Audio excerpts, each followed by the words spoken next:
Okay. Good morning, everyone. Good morning.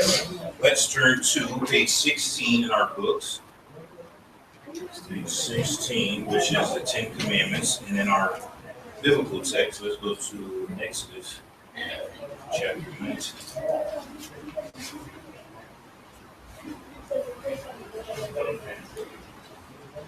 Exodus 19. Oh, sorry, Exodus 20. Okay, let's do just a quick recap, if you don't mind. Someone read for us Exodus 21 through 11, and someone read Exodus 20, 12 through 17. Nice and loud. And God spake all these words, saying, I am the Lord your God, who brought you out of the land of Egypt, out of the house of bondage. You shall have no other God before me. You shall not make for yourself a carved image, any likeness of anything that is in heaven above, or that is in the earth beneath, or that is in the water under the earth. You shall not bow down to them, nor serve them. For I, the Lord your God, am a jealous God, visiting of the fathers upon the children of the third and fourth generation, for those who hate me, but showing the thousands of those who love me and keep my. You shall not take the name of them in vain, for the Lord will not hold him guiltless who take his name in vain. Remember the Sabbath day to keep it holy. 6 days and do all, but the seventh day is the Sabbath of the Lord your God. In it you shall do no work. You nor your son, nor your daughter, nor your male servant, nor your female servant, nor your cat, nor your stranger who is within your gate. For the Lord made the heaven and earth, the sea and all that is in them, and wherefore the Lord bless the Sabbath day. Okay, next section, 12. Honor your father and your mother, so that you may live long in the land the Lord your God has given you. You shall not murder, you shall not commit adultery, you shall not steal, you shall not give false witness against your neighbor, you shall not covet your neighbor's house, you shall not covet your neighbor's wife, or his manservant or maidservant, his ox or donkey, or anything that belongs to your neighbor. That far? So 17. Yeah. Okay. Now, let's look at 18 through 21. 18 through 21. Okay. You want to read it? Yep, go ahead. When the people saw that thunder and lightning, they heard the trumpet, they saw mountain, they trembled with fear. They stayed at a distance and said to Moses, speak to us yourself, and we will listen. But do not have God speak to us, or we will die. Moses replied, Moses said to the people, do not be afraid, God has come to test you, so that the fear of God will be with you to keep him from sinning. The people remained at a distance while Moses approached the thick darkness where God was. All right. Thank you to our readers. Exodus 20. Yes, Exodus 21. Sorry, Exodus 18. Okay, let's 1 through 4, preparation of the covenant. We already did the 10 Commandments, questions 5 and 6. Let's look at question 7, the reaction of the people. Describe the reaction of the people to the phenomena at Mount Sinai. So after the 10 Commandments are given out, this is what we have. Now, the first few words of verse 1, chapter 20, verse 1, says what? I am the Lord your God. Before that, verse 1. That's verse 2. That's what was verse. So God spoke. right? These were the first set of instructions that they were grabbing as a people, as a new nation. So we have nothing kind of in our mind that can come to this unless you are from a country where in your lifetime you switch from one political regime to another, right? Like it went from a kingship to a democracy or communism to a democracy. There was a change where there was a whole new set of rules given out, right? That's the reaction that these people are having. They only know God through this experience, right? Years, generations have passed by since Abraham, Isaac, and Jacob. So this is all of these miraculous things from the 10 plagues to now is their first interaction with God audibly and as a people. So that's kind of where we are. So God spoke these things. And then verse 18 through 21, what was their reaction? They were afraid if they spoke directly to God that they would die. Okay. They wanted Moses to speak on their behalf. Okay, good, right? Look at 19. Then they said to Moses, you speak with us, we will hear you, but let not God speak with us, lest we die. And Moses said, what? Fear not. Why? Don't be afraid. Why? It's a test. It's testing. So that you know if your God is not sent. Okay, and then the people say, oh, okay, thanks for the reassurance, or what was your response to it? Yeah. That's like somebody say, hey, come on, this is not a scary movie. Come watch with me. You say, no. I was born at night, not last night, right? I can tell by the music this is a scary movie, right? I can tell by the way it's starting. So no, I don't want to watch it, right? They didn't trust a one-on-one relationship. Let's go back, all the way back to Adam and Eve, right? When Adam and Eve sinned, when God came to meet them as he always does, were they like when you first get home, for those of you who have a puppy, and puppy waiting at the door, tail wagging, can't wait to see you? Or was it like when you know the dog did something, you open the door, you see papers all over the floor, say, where's the dog? Hey, come here, boy, come here, girl. And you look in, dog come with tail in between the legs, right? Once sin entered the picture, before the fruit, Adam, Eve, and God did what together? Walk. After the fruit, after the sin, they hid from God, right? Now we get God coming. He's already had this sanctification process with Moses a lot of times. Remember all the way back when Moses was still in the desert? He was away. There was the bush burning, but it wasn't fire, but it wasn't burning totally. And he told him to do what about his shoes? Take your shoes off. Moses, why? Where we at home? This is holy ground, right? Show some respect. So then we have this same aura about God all throughout these 10 plagues and all these things, right? So it's not like the people are just bringing this up out of nowhere, right? They're feeling this because they've had this interaction. And remember, this is their first interaction with God. So once they hear these rules, and what happened after the rules were spoken? After verse 17, what happened in 18? What physically happened in verse 18? Thundering lightning. And what else? They heard the sound of trumpets, right? Or nope, that's good. Then they sound smoke coming up from the mountain, like maybe a volcano looking, right?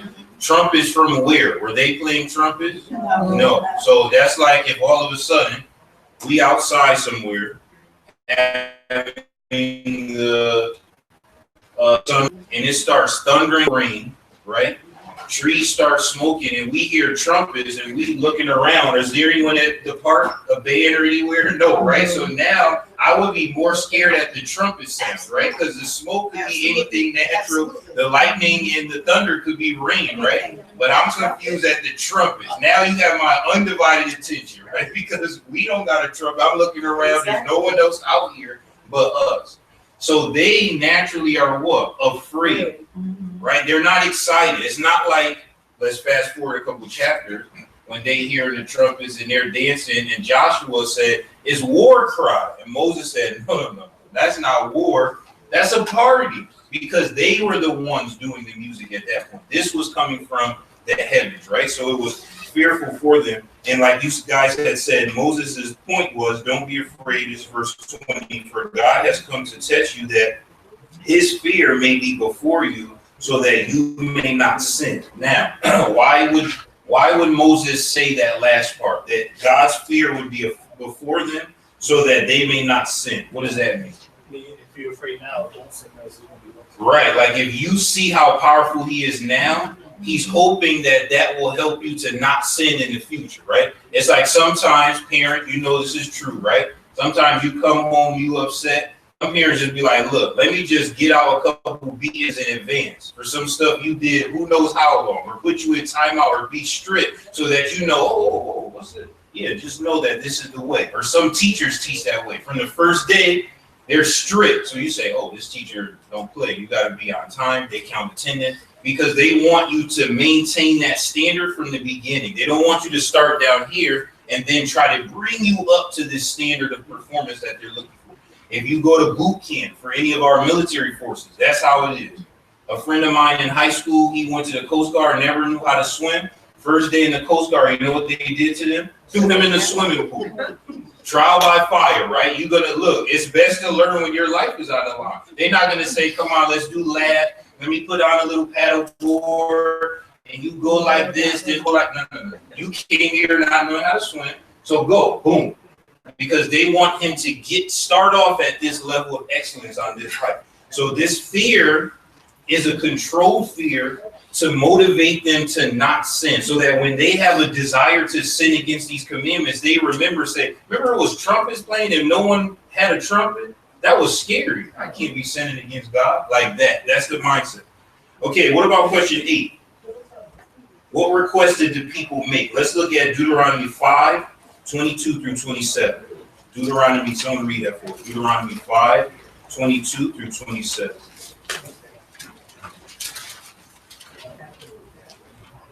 5, 22 through 27. These are the commandments the Lord proclaimed in a loud voice to your whole assembly there on the mountain from out of the fire, the cloud and the deep darkness, and he added nothing more. Then he wrote them on 2 stone tablets and gave them to me. When you heard the voice out of the darkness while the mountain was ablaze with fire, all the leading men of your tribes and your elders came to me. And you said, the Lord our God has shown us his glory and his majesty, and we have heard his voice from the fire. Today we have seen that a man can live, even if God speaks with him. But now, why should we die? This great fire will consume us. We will die if we hear the voice of the Lord our God any longer. For what mortal man has ever heard the voice of the living God speaking out of fire as we have and survived? Go here and listen to all that the Lord our God says. Then tell us whatever the Lord our God tells you. We will listen and obey. Okay, now this is in the future, but it's the same premise, right? Their fear is what is going to happen to them if they get close, see, and hear God.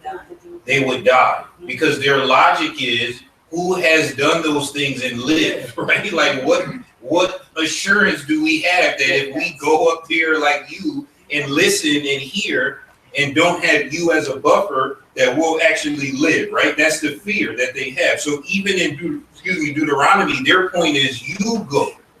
Right. You go on our behalf. Now, that is just as popular today as it was then, because some religious groups are successful because there's a buffer that religion set up between the congregation and God, right?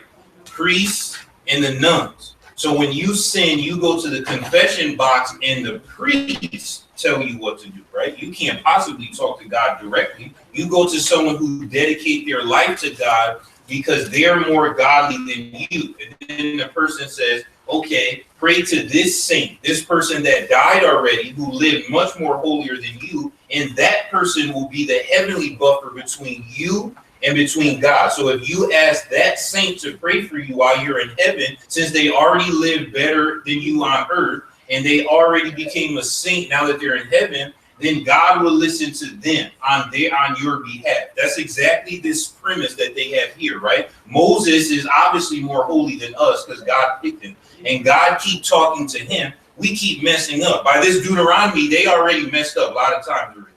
So their point is, We're too sinful to go to God, right?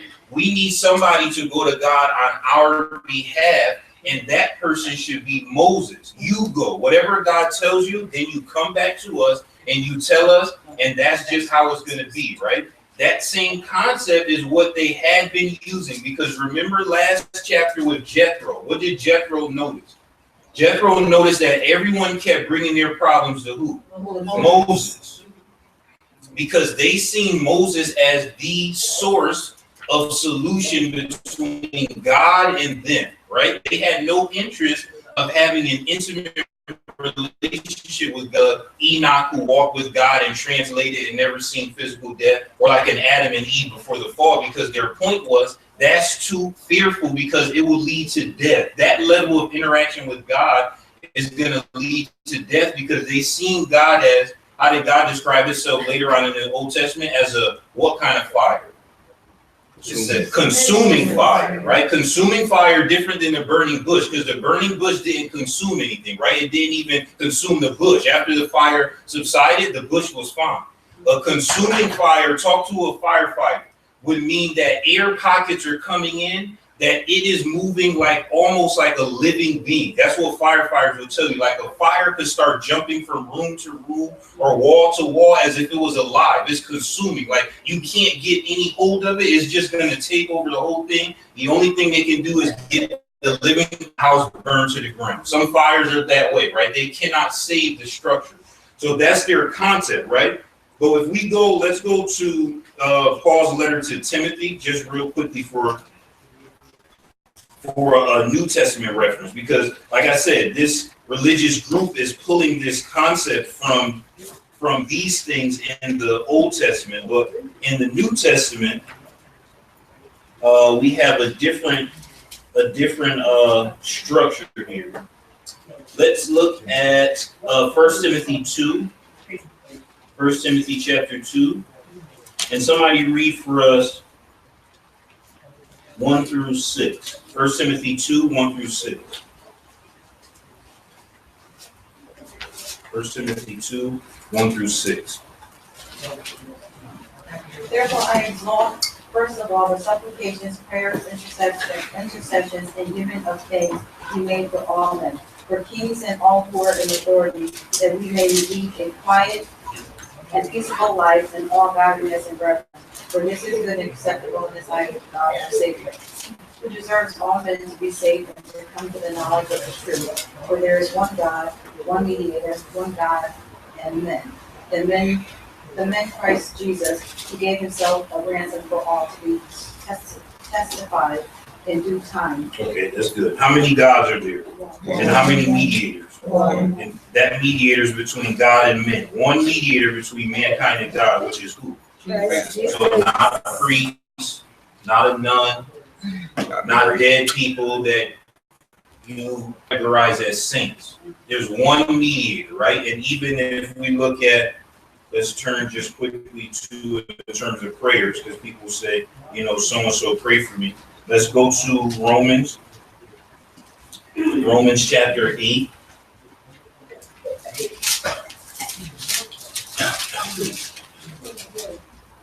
Someone read for us verse 26 and 27. Romans 8, 26 and 27. Likewise, the Spirit also helped our infirmities, for we know not what we should pray for as we ought. But the Spirit itself maketh intercession for us with groanings which cannot be uttered. And he that searcheth the hearts knoweth that it is the mind, because he maketh intercession for the saints according to the will of God. Okay, so when you pray, sometimes we don't know what to pray, right? Anyone who sinned can understand it. Sometimes you sin, you knew it was wrong before you did it. You did it anyway. So you don't feel right saying sorry, because sorry wouldn't cut it with you, right? So one thing to do something wrong, you go to church here, oh, that was wrong. Oh, sorry, I didn't know. It's another thing to leave church, then do the same thing was in the sermon, and then you say, oh, sorry, even though I just heard that 15 minutes ago. You feel bad. That guilt kicks in, right? And this is saying that the Spirit is able to intercede in your weakness in a way that God and the Spirit can communicate that you can't, right? And now we have Jesus as the one mediator, the Spirit intercedes in prayers, and this all makes sense because God the Father, God the Son, God the Spirit are what? One, right? They're all in one accordance on the same page, right? So that's the concept. We don't have a concept of a mediator of human capacity and then a mediator in heaven of dead holy people, and then it reaches to God. That's a man-made conception, right? It's not from the Bible, right? The Bible has this. Why is that important? Because God, through Jesus's blood, was trying to bring people back to the way it was in the beginning. And in the beginning, God walked and talked. So God in the New Testament is looking for the same thing he was looking for in the Old Testament, which is an intimate relationship, which is why he said in the Old and reiterated in the New, I will be your God, you will be my people, right? He's looking for a relationship, a parent-child relationship, which is why in that Romans chapter 8, it says that he gives you the ability to call him Abba what? Father. Intimate. Now in the Old Testament, they were so fearful of God, they stripped letters of his name and wouldn't even say fully Yahweh. But God is saying he wants you to stop with the formalities and call him Father, right? People say, oh, that's too much, because I'm too much of a sinner. I'd rather look at him as like an authoritative figure. I'm down here, somebody get in between me and him to appease his anger. That's how the people felt then. That's how a lot of people feel today. A lot of people don't come to church, not because they don't believe, but they don't feel right. They don't feel worthy, right? They feel like I sin too much to be singing and praising as if everything is normal in my life. So this concept is not a new concept that we're reading about here in this. What request did the people make? Because people make that same request now. So that's just kind of like a backdrop for that. Okay, and then what about question 9? Why do you think God revealed himself in such a terrifying manner? Right? Why didn't God just come through? Remember that time where Moses said, hey, I know I can't see you, but I'm going to, put you in the cleft of the rock, and then it was all these things happening, and I'll show you my back as it passed by.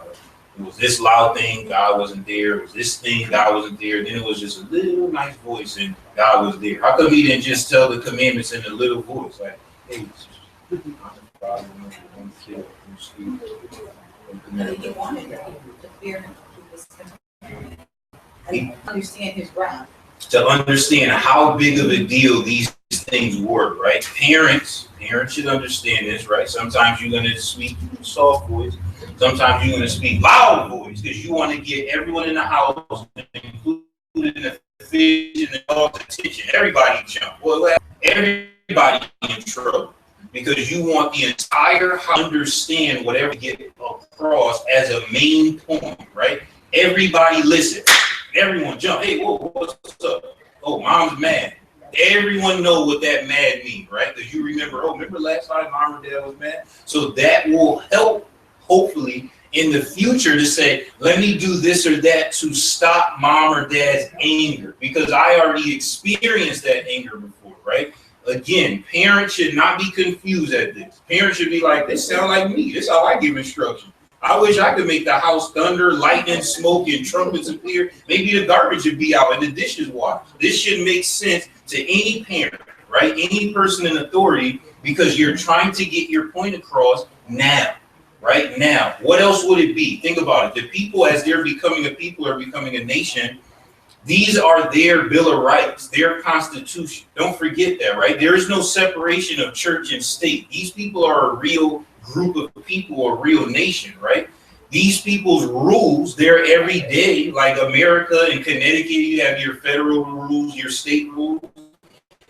These were their rules, right? There were consequences for breaking those rules. And those consequences, some of them will be minor, some of them will be severe, depending on what you broke. These are the first rules that they're hearing, so he's setting the tone here. Okay, any comments on these before we go on to the golden calf? Anything to summarize anybody have for these set of rules here? Anybody? There's a lot more than, and I'm glad that it didn't take us through this because we don't have time, but outside of just Exodus 20, all the way to 31. All the way to 31. there are all these rules. Let's look at 31, 12 through 18. 31, 12 through 18. This is like the end of all these rules. What does it say? Exodus 31, 12 through 18.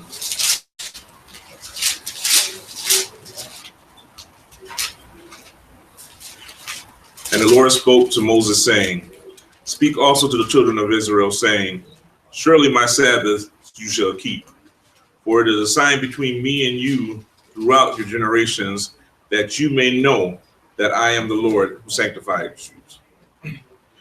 You shall keep the Sabbath, therefore, for it is holy to you. Everyone who profanes it shall surely be put to death. For whoever does any work on it, that person shall be cut off from among his people. Work shall be done for 6 days, but the seventh is the Sabbath of rest, holy to the Lord. Whoever does any work on the Sabbath day, he shall surely be put to death.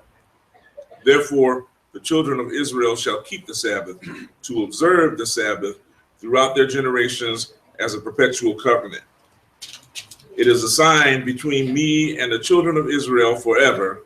For in 6 days the Lord made the heavens and the earth, and on the seventh day he rested and was refreshed.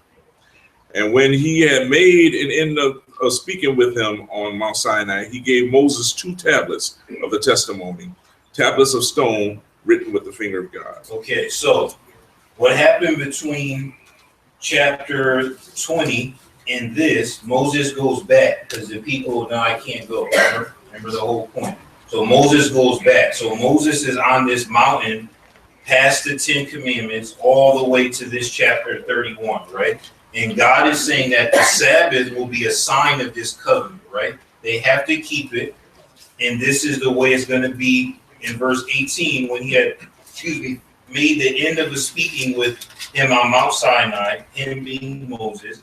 God gave Moses 2 tablets of the testimony, tablets of stone, written how? With the finger of God, right? So Moses wasn't like sometimes they show with the hammer and the writing out, right? This was written with the finger of God, right? But don't forget the break. The break is between, they were scared, so Moses kind of went back and from when they had first received the 10. Now, throughout these chapters, you have a lot of things here. How to handle property, how to handle proper conduct for justice, sabbatical years, 3 national feasts are set up. So he's setting up holidays, conquest regulations, war. The covenant is ratified through blood, the offering of the tabernacle, the purpose of the tabernacle, the ark of the covenant, the table of showbread, the golden lampstand, the curtains of linen, the boards and sockets, the inner veil set up, the outer veil set up, a bronze altar, the court of the tabernacle, the oil of the lamp, the ephod, the breastplate, the holy crown, how the priests are supposed to dress, how the priests are supposed to be consecrated, the continual offerings of the priests, right? It had to be done on a regular basis. He set up the altar of incense, the ransom money, the laver of bronze, anointing oil, incense, and then finally the instructions of building the tabernacle. That's chapter 31. All of that was given post the 10 commandments, right? So it's more than just, we do self-evident, right? That's just one thing. America got way more rules than that. Way more, right? 10 commandments people memorize, but there were way more rules than that. So the point is, all those rules Moses was given, and God wrote these with his finger. And while God was writing that, somebody read Exodus 32, 1 through 6. What were the people doing? Exodus 32, 1 through 6. So we can turn to this lesson 12 here. What were the people doing? Someone read that to us. Exodus 32, 1 through 6. When the people saw that Moses was so long in coming down from the mountain, they gathered around Aaron and said, "Come, make us gods who will go before us. As for this fellow Moses who brought us up out of Egypt, we don't know what has happened to him." Aaron answered them, "Take off the gold earrings that your wives, your sons, and your daughters are wearing, and bring them to me." So all the people took off the earrings and brought them to Aaron. He took what they handed him and made it into an idol cast the shape of a calf, fashioning it with a tool. Then they said, "These are your gods, O Israel, who brought you up out of Egypt." When Aaron saw this, he built an altar in front of the calf and announced, "Tomorrow there will be a festival to the Lord." So the next day, the people rose and sacrificed burnt offerings and presented fellowship offerings. Afterward, they sat down to eat and drink and got up to indulge in revelry. Okay. About, for anyone who's Bible students, right? Moses went up there for about, it's rumored to be about 40 days, right? So they said, now remember, let's go back for the 40 days part, right? Let's go back. God had the thunder, the lightning, the trumpets, the smoke, and they said what? Who came up with this suggestion? Whose plan is this? Their plan, right? God never said, Moses, come up here, we talk. They said, we scared. You go for us, and we be down here. We do. So Moses said, no, don't worry, don't be scared. But this said, they stood how far off? Afar off, way back. Moses gets the instruction. And somebody help me understand how we get to verse 1, where they said, we don't know what happened to this guy. His name. He's been gone so long, I don't even know who this person is. Now we down here wondering how he got here. Maybe he brought us out here just to leave us. Again, whose plan was this? So the question is there anything that surprises or shocks you about the incident found in this passage, in these 6 verses? What do you think? Well, I mean, when they say make us gods, multiple, plural, right? They want gods, not One. a god, right? They want multiple gods, and then they're like this guy, Moses. Like, you know, we don't know Never heard who he is, never heard of him, never seen him, but this guy, somebody Somebody. brought him out here. And then the fact that they went to Aaron and they wanted these gods, and he's like, okay, no problem. Give me your gold, jewelry, and earrings. So the men, the women, the children, sons, daughters, everybody took them off, and he kind of did his thing and making them, and then they're happy. And then they worship this thing, and Aaron should have known better too. So that surprises me, even his behavior. And then they worship him, they get up, they're very excited about it, they eat, drink, and then they play. They kind of like, you know, Having life a is good good. time. Life is good for them. All right, Everything goes contrary to what God has set up, right? prepared for. Let's break this down, because that's a good summary, right? The first commandment was what? No, first of all, before we get to the first commandment, which is Exodus 20, verse 3, what does verse 2 say? How does he start this whole covenant? I am the Lord your God, who brought you out of the land of Egypt, out of the house of bondage. So I'm your God, I'm your Lord, and I brought you out. They were saying, verse 1 of 32, let's make a God that shall go before us. For as for this Moses, the man what? Who brought them out in their eyes? Moses brought us out here. Right? This guy brought us out, but God said, who brought them out? Me. Moses who? Moses was with a staff. I understand, right? I brought you out. Now, what's the first commandment? The very first one. You shall have no other God before me. They said, come, let's make us gods, plural, that shall go before us. So we already can't get past the very first 2 sentences that God uttered already. So I would have preferred that they break maybe the 9th or the 10th commandment. Then you say, okay, at least they got 8 of them. Right? They break the preface and the first commandment, right? They broke everything starting from there. So let's go through this. Then they went to Aaron because they're smart. Why would they go to Aaron? What's Aaron's role in the people's hierarchy? Who's Aaron? Second in command, right? So we're not gonna just be ignorant and grab anybody. We're gonna have Aaron do it for us because Aaron's second in charge anyway. So maybe Moses died and God is waiting for us to implement these things.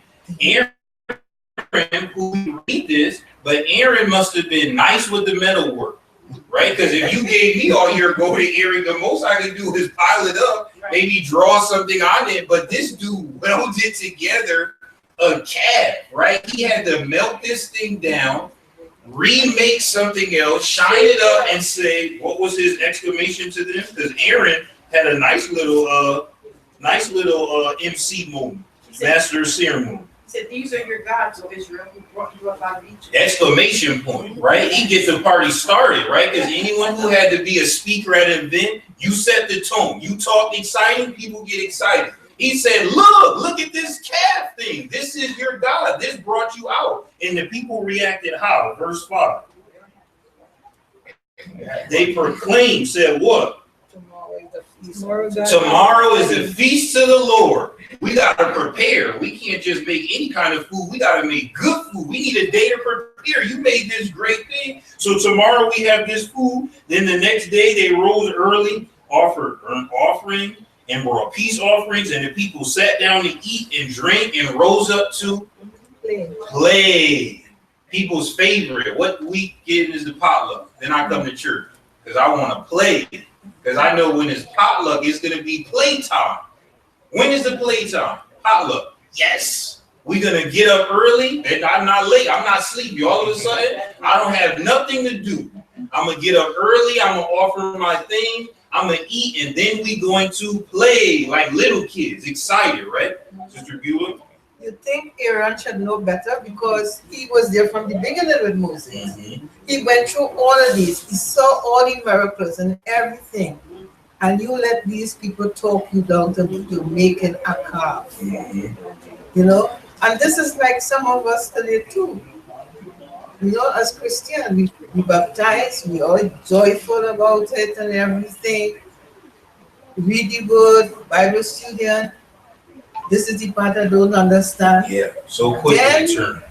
You turn back, you're going back to the word. And it's harder when you go out there to come back in. Mm-hmm. Think about Wednesday, we looked at Galatians, right? And Paul said he marveled that they had turned so quickly away from the doctrine, and went to another doctrine, which Paul said wasn't even a real doctrine, right? So amazed that they ran that quick. How many days about was he gone now? Now, I could have seen y'all if it had been 6 months, right? Then you say, well, put it this way, if he do come back after 6 months, that's too many rules. So I can't be following all the rules. If he been going 6 months getting rules, I could understand that. But 40 days for a plan that they implemented, they said they were scared, right? They could have had a great themselves of a supernatural experience to see God physically writing on a tablet. That would have been amazing. That's a story you tell your kids and your grandkids at your deathbed. But it's, I mean, they just, you know how people get exaggerated. Ooh, child's been like 3 months. We've been waiting for Moses. Like, yeah, where do you think he at? First thing people start looking for somebody, they probably died. Why you jump to that conclusion? I don't know. It's the most logical. He probably dead. So we got to go to a plan B. Think about prayer requests. People put a prayer request on the ride home. Did God answer your prayer yet? Nope. Man, I've been asking for this. So I got to go to a plan B. Somebody say, oh, I need a job. I want to do this. I want to do that thing. By the time you put prayer requests in, you done already halfway down your path. You basically, God, prove what I'm about to do instead of waiting to say God direction, right? They couldn't wait, right? They had to take matters into their own hands, becoming gods themselves, right? That's how we get into this realm of where we are in today's society. Some people aren't interested in church because you have to, in part of that steps of being saved, confess and admit to yourself that you need a savior. People don't like that concept. Church people love that. People in the world feel like, I don't want to feel dependent on anybody. I pull my own self up by my own bootstraps, so I'm not going to say I need a savior. I do whatever I want to do. I'm God in my own life. Because taking that power is what people really strive to be a part of. That's the dynamic struggle between teenagers and parents. Right? Doing whatever they say. They old anyway. What they know. This is a better way. And they're older, so they don't understand. I'm going to rule my own life. That's how teens feel. That's how adults feel when it comes to church. So that's the concept. Sister Beulah, and then we'll close. Could you imagine if God had put Aaron as a leader? Oh, he wouldn't even made it to the thunder and lightning part. Moses, you know? Yeah, think about it. Like when we look at, oh, hey, how come God didn't choose me for this thing or this thing? Because he know how. Remember, God is outside of time, so he knows how already you're gonna react to certain things. He just allow free will for you to do it anyway. That's mind blowing in and of itself. Because you, as parents, if you knew your kid was gonna do something, most of you would hit your kid in advance, or some of you already act that way. Because you're not gonna sit here and be played the fool and think that your kid gonna think there's something wrong with your intelligence, right? God allowed you to act stupid, even knowing what you're gonna do. But that dictates how, why, and when he chooses certain people. So when you're looking around to gifts and talents and aspects of church life or anything that matters spiritually, and you're wondering, hey, how come I can't do X, Y, and Z, or how come I'm not being blessed with this thing or that thing? Maybe it's because you aren't ready. God been ready. God could say you could have been had that blessing. Maybe it's because you're not ready. Okay, let's close here. Next week we'll dive more into this cat. So bring your comments and your questions. I'm ready to talk about that. Let's pray at this time. Heavenly Father, we thank you for this beautiful and blessed day. Thank you for giving us the opportunity to study a portion of your word. We're thankful for this example that we have from the Israelites of old that we can hopefully look at and learn from and not emulate, that we will stay true to your word. We will wait for you to guide our lives daily, moment by moment, and stay true to your rules, regulations, and commandments, knowing from 1 John that your commandments are not burdensome. We thank you for Jesus' blood, that it has the power to wash sins clean from our lives. We ask that you continue to wash our souls daily in your son's blood. We ask for forgiveness of our sins when we willfully sin against you, dear God. We ask that you be patient with us and long-suffering and have mercy on us. We thank you for grace. We ask, dear God, that your grace will abound more and more each and every day. We ask that we're able to take that grace and mercy and patience and emulate it throughout the world around us so that people can see God inside of us. We ask that you be with those of our numbers who are traveling at this time without the loss or harm of collectively gather in a few minutes and give you your proper praise in spirit and in truth. And it's in Jesus' name we pray these things. Amen. Amen. All right. Thank you, everyone's comments and our Bible reading.